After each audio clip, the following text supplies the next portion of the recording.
क्या कभी सोचा है कि दीवारों पर सफेदी करने के फौरन बाद वो चमक क्यों नहीं आती?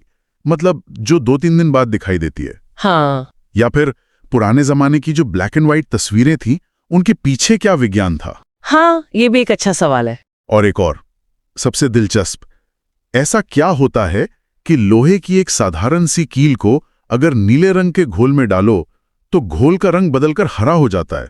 आज हम इन्हीं सब रहस्यों को सुलझाने वाले हैं। और मजे की बात यह है कि इन सभी सवालों के जवाब रासायनिक अभिक्रियाओं मतलब केमिकल रिएक्शंस के अलग-अलग प्रकारों में ही छिपे हैं। अच्छा। जी, आज की हमारी पूरी बातचीत इन्हीं के इर्द गिर्द घूमेगी। हम समझेंगे कि चीजें जुड़ती कैसे हैं, जिसे संयोजन कहते हैं। जुड़ना। फिर देखेंगे कि वो टूटती कैसे हैं, जिसे वियोजन कहा जाता है। उसके बाद विस्थापन, जहां कोई ताकतवर किसी कमजोर की जगह ले लेता है। फिर द्विविस्थापन की बात करेंगे, जिसमें एक तरह की अदला बदली होती है। और आखिर में समझेंगे कि कैसे कभी-कभी दो तरल मिलकर एक ठोस बना देते हैं। सुनने में तो ये किसी जासूसी कहानी जैसा लग रहा है। जिसमें हम एक एक करके सुराग जोड़ेंगे। तो चलिए पहले रहस्य से ही शुरू करते हैं। दीवारों की सफेदी, इसमें कौन सी अभिक्रिया काम कर रही है? इसमें सबसे पहली और सबसे कह सकते हैं सीधी साधी अभिक्रिया काम करती है, संयोजन अभिक्रिया। संयोजन? हाँ, जैसा नाम से ही जाहिर है, संयोजन मतलब जुड़ना।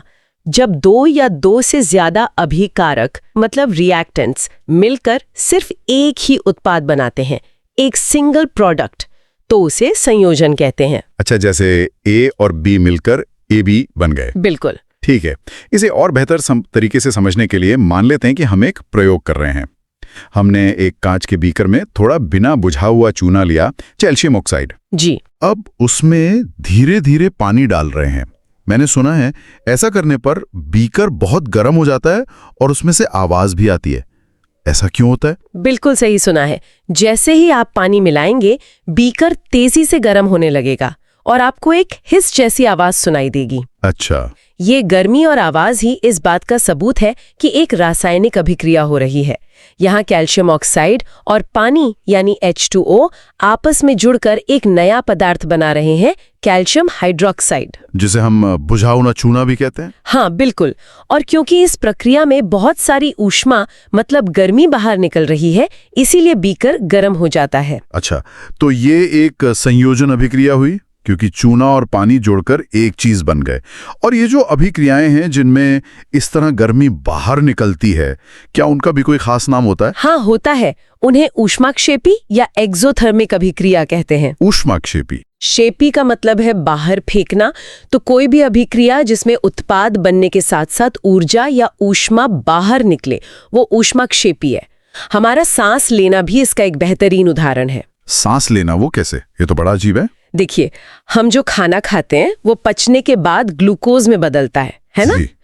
तो जब हम सांस लेते हैं तो ऑक्सीजन हमारी कोशिकाओं तक पहुंचती है और इस ग्लूकोज को तोड़ती है और इसी से शरीर को काम करने के लिए ऊर्जा मिलती है। अच्छा। ये ऊर्जा भी ऊष्मा के रूप में निकलती है।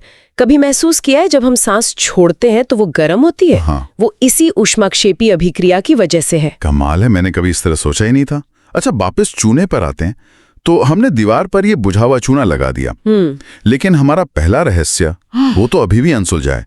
चमक 2-3 दिन बाद क्यों आती है? इसका जवाब एक और संयोजन अभिक्रिया में छिपा है।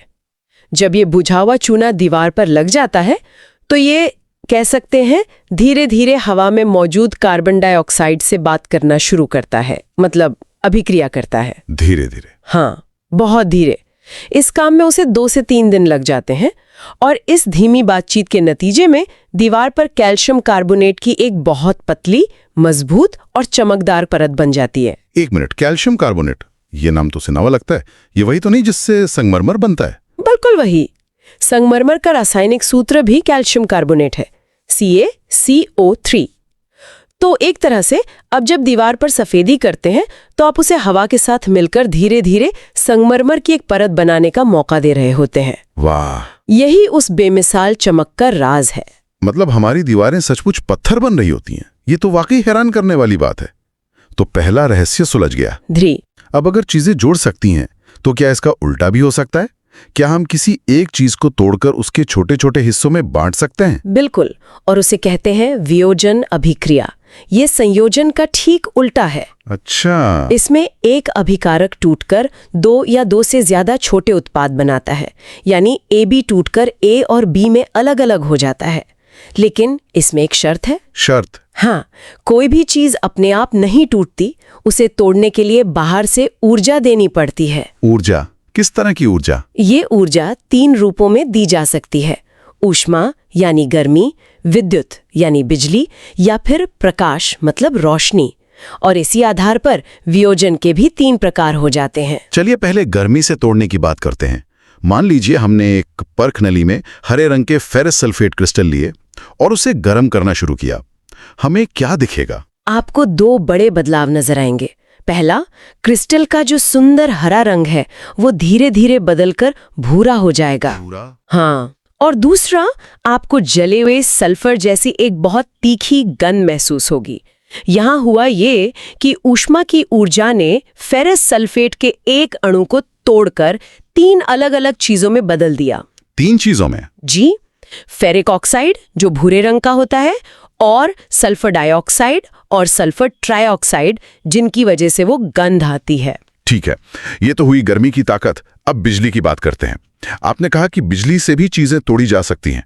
क्या हम पानी जैसी सामान्य चीज को बिजली का झटका देकर तोड़ सकते हैं? आपका अंदाजा बिल्कुल सही है। जब पानी में से विद्युत धारा गुजारी जाती है तो वो अपने मूल तत्वों में टूट जाता है, हाइड्रोजन गैस और ऑक्सीजन गैस। ओह! इस प्रक्रिया को वैद्युत वियोजन कहते हैं। और इसमें एक मजेदार बात यह है कि आपको हमेशा हाइड्रोजन गैस ऑक्सीजन गैस से दुगनी मात्रा में मिलेगी। दोगुनी? ऐसा क्यों? क्योंकि पानी के फॉर्मूला H2O में भी तो हाइड्रोजन के 2 परमाणु और ऑक्सीजन का सिर्फ 1 होता है। हाँ, ये तो सही है। और तीसरा तरीका था प्रकाश से तोड़ना। इसका क्या उदाहरण है? इसी पर शायद हमारी दूसरी पहेली का जवाब छुपा है ना, ब्लैक एंड व्हाइट फोटोग्राफी वाली। बिल्कुल, चलिए उस पहेली को भी सुलझा लेते हैं। अगर आप एक कटोरी में सफेद रंग का सिल्वर क्लोराइड पाउडर लेकर उसे धूप में रख दें तो कुछ ही देर में उसका रंग स्लेटी यानी ग्रे हो जाएगा। धूप ने ऐसा क्या कर दिया? सूर्य के प्रकाश में जो ऊर्जा है उसने सिल्वर क्लोराइड के अणुओं को तोड़ दिया। वो बेचारा सिल्वर और क्लोरीन गैस में अलग अलग हो गया। आपको जो स्लेटी रंग दिख रहा है वो असल में शुद्ध सिल्वर धातु है। अच्छा। और हाँ, इसी अद्भुत अभिक्रिया का इस्तेमाल पुराने जमाने की ब्लैक एंड व्हाइट फोटोग्राफी में होता था। फोटोग्राफिक फिल्म पर सिल्वर क्लोराइड या सिल्वर ब्रोमाइड की एक परत होती थी। जब कैमरा का शटर खुलता और उस पर रोशनी पड़ती तो जहां जहां रोशनी तेज होती वहां वहां ये यौगिक टूट जाता और तस्वीर उभर आती। तो हमारा दूसरा रहस्य भी सुलझ गया। फोटोग्राफी का जादू असल में प्रकाश से होने वाला एक ब्रेकअप था, कह सकते हैं। एक चीज मैंने नोट की, इन सभी वियोजन अभिक्रियाओं में हमें ऊर्जा देनी पड़ रही थी, चाहे वो गर्मी हो, बिजली हो या प्रकाश। जी, जैसे ऊष्मा निकलने वाली अभिक्रियाओं को ऊष्माक्षेपी कहते हैं, वैसे ही क्या ऊर्जा सोखने वाली अभिक्रियाओं का भी कोई नाम है? जरूर है।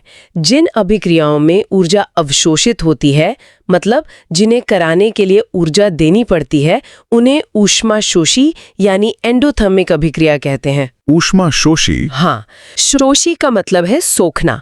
तो इस हिसाब से हम कह सकते हैं कि सभी वियोजन अभिक्रियाएं ऊष्माशोषी भी होती हैं। बहुत खूब, 2 रहस्य सुलझ गए। अब तीसरे और सबसे जादुई सवाल पर आते हैं। वो नीले घोल में लोहे की कील डालने पर घोल का हरा हो जाना, यहाँ क्या चल रहा है? हाँ, यहाँ केमिस्ट्री का एक बहुत ही मजेदार नियम काम कर रहा है, जिसकी लाठी उसकी भैंस। इस अभिक्रिया का नाम है विस्थापन अभिक्रिया। विस्थापन? के घोल से कह सकते हैं धक्के मारकर बाहर निकाल देता है और खुद उसकी जगह ले लेता है। अच्छा, तो यहाँ एक तरह की दादागिरी चल रही है। तो उस प्रयोग में क्या हुआ?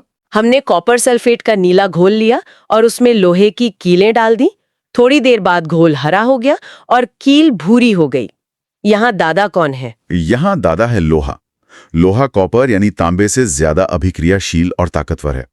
तो जैसे ही लोहे की कीलें कॉपर सल्फेट के घोल में गईं, उसने अपनी ताकत दिखाई। बिल्कुल, लोहे ने कॉपर को उसकी जगह से हटा दिया और खुद सल्फेट के साथ जाकर बैठ गया। अब जो नया यौगिक बना वो था आयरन सल्फेट, और उसका रंग होता है हरा, इसीलिए घोल का रंग नीले से बदलकर हरा हो गया। और कील पर वो भूरे रंग की परत क्या थी? क्या वो जंग थी? ये एक बहुत अच्छा सवाल है।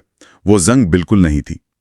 वो बेचारा कॉपर था जिसे लोहे ने उसके घर से निकाल दिया था। ओह! और वो अब बेघर होकर लोहे की कील पर एक भूरी परत के रूप में जम गया। तो वो भूरी परत असल में शुद्ध तांबा है। वाह! तो इसका मतलब अगर हम उल्टा करने की कोशिश करें, मान लीजिए हम आयरन सल्फेट का हरा घोल लें और उसमें कॉपर की तार डालें, तो क्या होगा? तब कुछ भी नहीं होगा।